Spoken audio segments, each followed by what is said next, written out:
And I would like to welcome everyone to this presentation and thank you very much for joining. Hope you're having a good conference. So there is a lot of talk about artificial intelligence, about integrations, about automation today. One of the top investment for language companies is relating to this year. Everybody says that this is the hot topic, but it's not so easy to introduce. Like nothing is very easy to win. And because of this, I wanted to bring you some of the things that I learned about introducing automation at any organization. Before we get started, just wanted to say a couple of words about my company, which is one of these integrations companies, a middleware system that is connecting vendor portals, such as the vendor portals of Plunet, XTRF, or the vendor portals of RWS Moravia or Lionbridge or VLocalize, and also translation management systems like MemSource, SmartLink, MemoQ, GlobalLink, Localize, into business management systems such as XTRF, Plunet, or other systems as well. Basically, translation system to translation system. We learned a lot from our customers, but I'm also working with enterprise customers as one of the consultants for Nimdzi Insights. And what we concluded is that there are three types of automation that companies in this industry should be talking about. Linguistic automation relates to the text. It is relating to machine translation. It is relating to the extraction of certain terms, for example, or the automatic replacement of number formats and things like that. Transaction automation is between systems. Most typically is content management system into a translation management system, or a translation management system into a business management system such as Plunet or many of the other tools available, LBS including. And finally, the process automation, which is provided within the systems themselves, within mostly the business management system, where a translation company keeps all of its projects. Here are some examples for automation. Some of them are very, very natural, like pre-translation, everybody does, but fewer people do a machine translation confidentiality estimation or confidence estimation, or a linguistic quality assurance sampling. These are linguistic ones, but also content management systems, creating projects in the translation management or business management systems, or customer portals, vendor portals. These are process and transaction automation examples. So let's talk a bit about why we do these automations. I mean, first of all, the boss tells you that time is cost. And some people say that you can only manage what you can measure, but I would go a little bit farther than that, because there is unfortunately a thing, you can't measure too much if you're multitasking, which is a very normal thing for a project manager. But if you want to measure something, the first thing is to define how to compare apples to apples. Like, what is a project? If you get two languages, is that one project or is that two projects? The second thing is that the customer is first, and this is something that a lot of project managers take as a most important tenet, and that they can't say no to a customer. I mean, in a way, you are allowed to. And if the customer is benefiting more than what they expect to get from you, then they are even happy to get your feedback, to get your recommendations.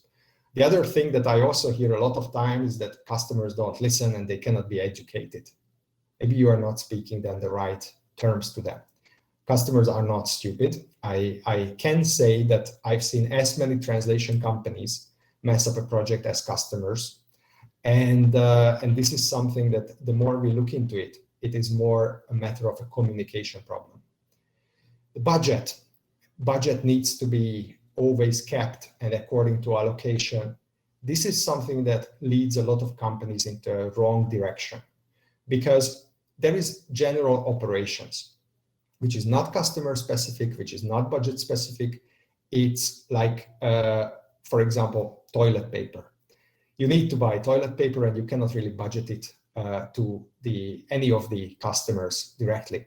But at the same time, you need to make sure that also your technology stack and your processes, your project management processes, are in line. This is benefiting the translation company rather than the client, and therefore there needs to be a budget there.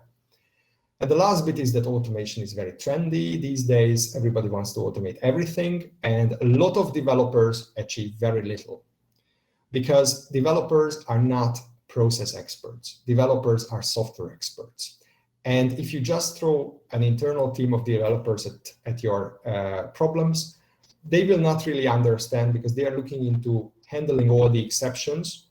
But in reality, exceptions are best handled if you reach agreements.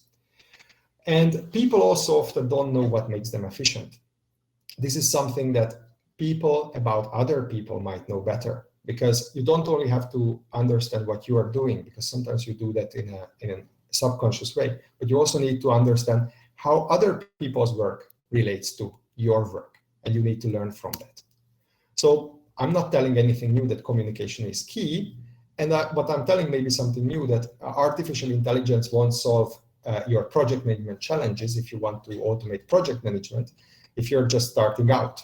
I mean, it's a bit like machine translation. You have to have a good corpus, you have to have a professional translation memory to start even thinking about machine translation. And if the machine translation corpus was put together by translations of 10-year-old kids, most likely you will not want to create an engine with that. You need to be proud of the source data, because then you can use AI. It's going to reflect your good decisions, but don't replicate bad decisions. What you want to achieve is less stress. And what we think is that scalability means that you need to do a little bit more than what is necessary in order to achieve way more. You need to reflect on your internal processes, why you do things. And if you do that, you will be able to scale up much better. A higher value add, which is very much related to the promotion of project managers. And finally, meaningful agreements. I mean, what I have seen in this industry is that the number one problem with automation is that we don't call the spade a spade. We don't call the same thing the same way, even within the company. And we don't postulate the goals, the problems.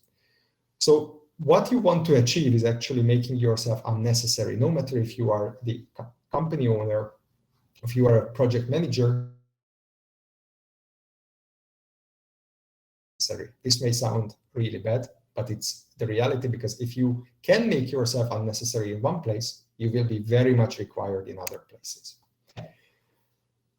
When I'm interviewing some companies, both enterprise and translation companies, nobody really is able to tell me, like, how is their average workday, or what do the colleagues do then, or how to attribute time to billable and unbillable work. What's the division? What's the right division? And everybody wants to increase billable hours, but in reality, it's something that to a certain extent is good. 100% billable hours you don't want to achieve. How is a multilingual project different from a bilingual project? So when you have 10 languages to do, how do you do that differently than when you've got only one target language to translate into? And I'm here talking about translations more than interpreting. And then the typical thing, what is a project? What is a task? What is a job? What is an item? There are different tools used in an organization, and things are used differently. So for example, many project managers work with monthly projects from a customer. But on which level do they keep these items? Does that have all the information that is needed for the customer? Are you able to go back? Are you able to take over from this person if she falls out sick? Things like, how is an update handled in an organization? So for example, the customer comes back to you with either a complaint or with something to implement. If this happens, like, how do you manage that project in your systems? What we need and what lends itself to automation is everybody in the company doing it the same way. And the only way you can reach it is through internal agreements. So if you want to embark on the journey to get to a company that can be automated well, you have two ways to start. And I'm going to show you the big picture, which is the analyst way, the consultant, internal or external, and the small steps, which is incremental. Technology user is improving the things as they go. And I think that this is two ways that are not against each other. You can do both. And I think you need also different mindsets for the two. You decide which one you prefer. Let's first start with the consultant's perspective, which starts with information gathering. This is something that takes a long time relatively, identifying the end-to-end translation processes. How do you do that? Well, you first need to understand customers, and if you work for other translation companies, also the end customers and their content types and their style sheets and things that they send to you. Do they send reference materials? What are the typical traits of these companies? Then about all of these, you need to understand, obviously, how many jobs you get. And here already you have an important understanding of like, what is a job? Is it a language? Like if I get one into Chinese and Japanese, is that 2 projects or is it 1 project? What do I measure? If I need to split up a job into 2 pieces to award first half to one translator and the other half to the other translator, is that 1 project or 2? So which do I measure? Then you need to understand the inputs and outputs for each project. What does the customer send you? What do you have on record? What is your knowledge? Is that documented anywhere? And what do you have to send back? You need to decide on the service type. I mean, this can be things like linguistic sign-off. This can be obviously translation review, and the tools being used. Are you using, for example, an external quality assurance tool such as Xbench to check the results or not? The next thing is that you need to prioritize what to pay attention to. I mean, if something is very, very rare, it happens in 2% of all cases in the company, it's not worth automating it. Only automate something that is often coming. So prioritize based on the task and based on the cooperation. So if somebody is, if a process is only practiced by 1 person, that's a very different story from a process that's involving 5 different people.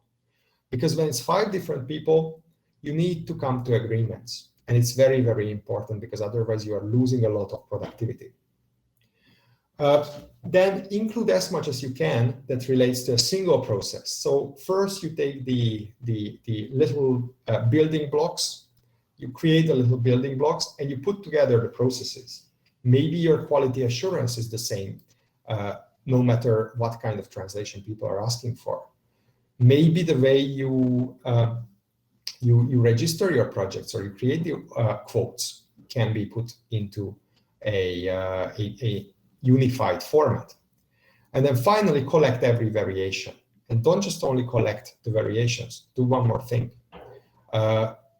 Remember why. Ask the question, why is there a variation? What triggers that? Is that the customer, the end customer, the content type?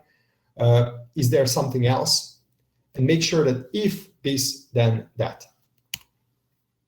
So the next thing is to set objectives. For all the processes, create an objective. What is the reason why I'm doing this? What is the reason why I'm doing QA? Is it because I don't trust the reviewer in a TEP, a translation editing proofreading process? Is it because I think that this is how I add value, and question it? Maybe if 2 people who are expert linguists have seen already this and signed it off, maybe a project manager who is not even a linguist in certain cases doesn't need to do a quality assurance check in the end, because that's not adding anything to the process. What's the objective for anything you do? What's the objective for selecting new vendors? Be brave and research how well the same objectives can be reached. So the next topic is there any other way that I can do the same thing? For example, let's say you want to select translators by talking to translators, not using an automated email to everyone. Why is that?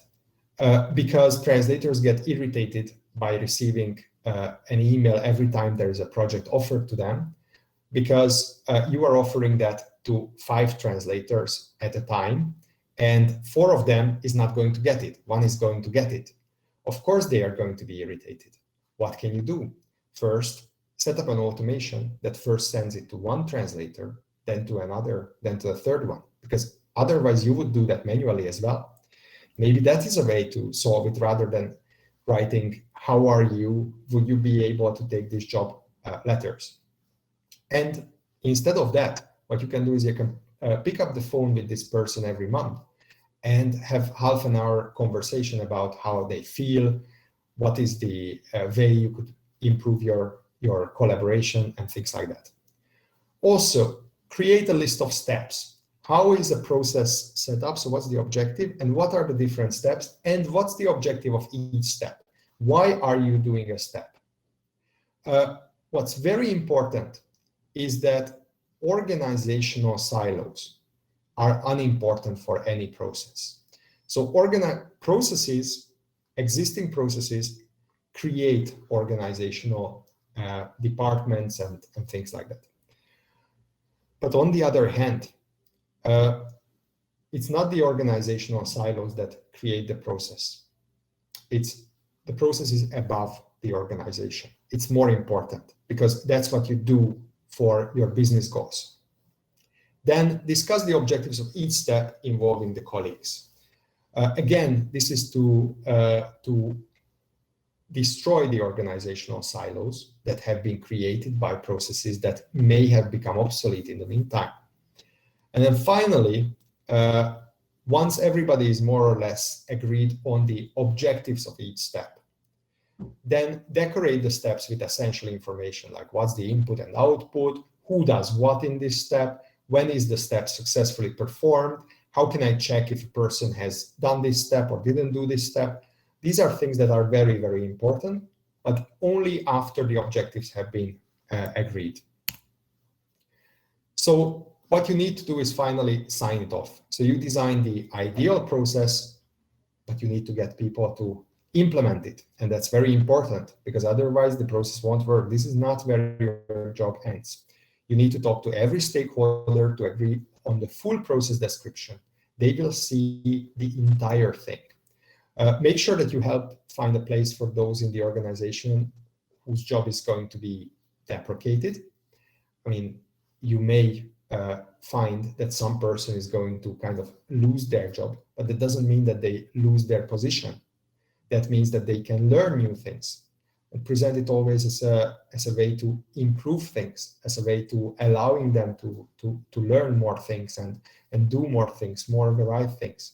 It's actually good sometimes to stop doing the old things. And finally, implement the new process. And if it works manually, then you can automate it. So let's look at the other perspective, the employee. What you need to see is like, I'm working as a project manager. I want to identify what are the things that my colleagues are sending me in not a uniform way. And I want to understand why these things are not uniform. Why are they doing it differently? There must be a reason, and there is usually a reason. If there is no easy way, then ask them, or ask your boss, or ask like, what's the historical reason why this is happening like this? Because very often the processes are different for historical reason. We used to do like this, but then came a new company that was not really able to do it like this, then we did it differently. But then the company started growing and another company came that needed a different process, but it was the same as the other one, but nobody knew that this was the same at that time. So they also evolved in a zigzaggy way. So after that, make sure that you're also very open about what you do. Describe it in easy to understand steps. And then ask your peers, ask your boss to review these steps. How do you see this whole process? How can you work together to improve it? And how can you make your work less important, which actually makes it more important, paradoxically. And then finally, use the technology to automate parts of the process. But you can also spoil the processes. by variations. And variations, if you don't have the time to discuss, time is the enemy of processes. And the reason is that people jump to conclusions, and when the immediate problem is over, then it becomes a low priority thing. And when it's a low priority thing, then that's not very good, because nobody is going to pay attention to this. This is the best way to make a company unprofitable. Apply those variations and forget why you came up with those in the first place. So, because after a year, you will not remember why you did that choice at that point in time. And if you don't budget time to learn, that's also not great, because then if you want to have 8 hours or more, I don't know how many hours a day, just doing productive work, the company is not going to improve. Your work environment is not going to improve. Give a little time. It can be half an hour. It can be 10 minutes. It can be 1 hour, but things to improve on how you are working. And the last bit is the problem with humility, that if you believe that nobody takes you seriously and your work does not matter, then you are more prone to make these mistakes. And they are more prone not to take you seriously. So there is a bit of a vicious circle here that you should not enter, because that's a problem if you do. You can make an impact on any organization. But what you need to understand is that the repetitive, boring work is the future, because repetitive work is organized work. Organized work is automatable work. Automated work can improve where you are getting. So what you need to do is make all your tasks as repetitive as you can. Make all your tasks so easy that you can teach anybody, and then you can get rid of it, because then you can teach even a computer. So regarding reaching bosses, I mean, you need to understand the decision makers, and you need to understand what their approach is towards you and the idea of automation if you are an employee. You need to convince the right people, and always convince them by asking them what are their fears. Try to understand why are they against automation. Most often, it's a lack of information. This is where, for example, you can use employee evaluation if you have that in the organization. Then also do a bit of an introspection, understand why you are interested in automation and how that affects your career, and understand also what can hold back the automation. And very often it's one of the people in the organization that doesn't want to become irrelevant. It's a fear of losing the job, but in reality, I don't know if anybody lost jobs for automation in the 21st century. So you can talk about business cases, you can talk about return on investment, but they need to be logical. Don't be afraid, because nobody can give exact numbers like how much savings something is coming up with. It's a way to discuss opinions. It's a way to refine the nuances. It's like if you read somewhere that this is going to be increasing your speed by 40% or 40 to 60%, don't be afraid to ask how. And it may not increase your speed by 40 to 60%, but it tells you how if you are asking the person who calculated it. Also, always give insights into the shortcomings of the current process. What are the things that you're repeating all the time? And what are the things that are a little bit different? What are the things that are not standardized? And also the attitudes of everybody else. Understand the attitudes. Come up with some suggestions and come up with alternatives. Don't try to stick with just one thing. Then come up with a plan with responsibilities. What am I going to do? What are you going to do? What is she going to do? Don't forget about personal responsibilities. How do I keep sure that this is going on track? And be straightforward about the costs and time frame, and never forget about fears. Never forget about that, and introduce risk management. Ask everybody very clearly what can go wrong. Because if you don't ask that, then things will go wrong. So in automation, remember that there's always a huge amount of things that can go wrong. And this is mostly relating to the process, mostly relating to the variations. If you can reduce those variations, then less things are going to go wrong. And if you need external help, please go for it. But don't think that a developer is going to be the solution for taking like a great integration with your accounting system or with your content management systems or the customer's content management systems, because that's not enough. What you need is to design the solution by understanding how you would do it manually.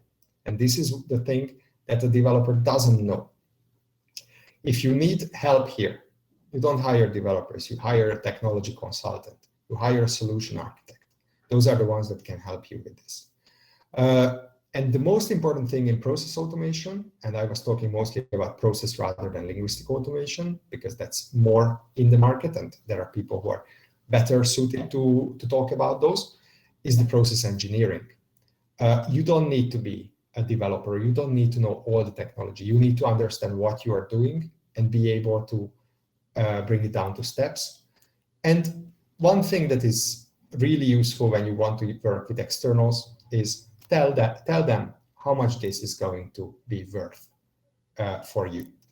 If there is a problem, solving it would cost $100,000, then if you tell them upfront that we have $10,000 to solve it, then instead of wasting a lot of time going back and forth, they might be able to tell you that it's not going to cut it. And this is something that I think is very good if you're very open about the budget, because for automation, you can decrease the budget by decreasing the variations all the time. And maybe they can tell you that if you do this, then we can do it for 10,000 as well. So I'd like to thank you very much for your attention. I hope that this was useful, and I'm not sure if there are any questions.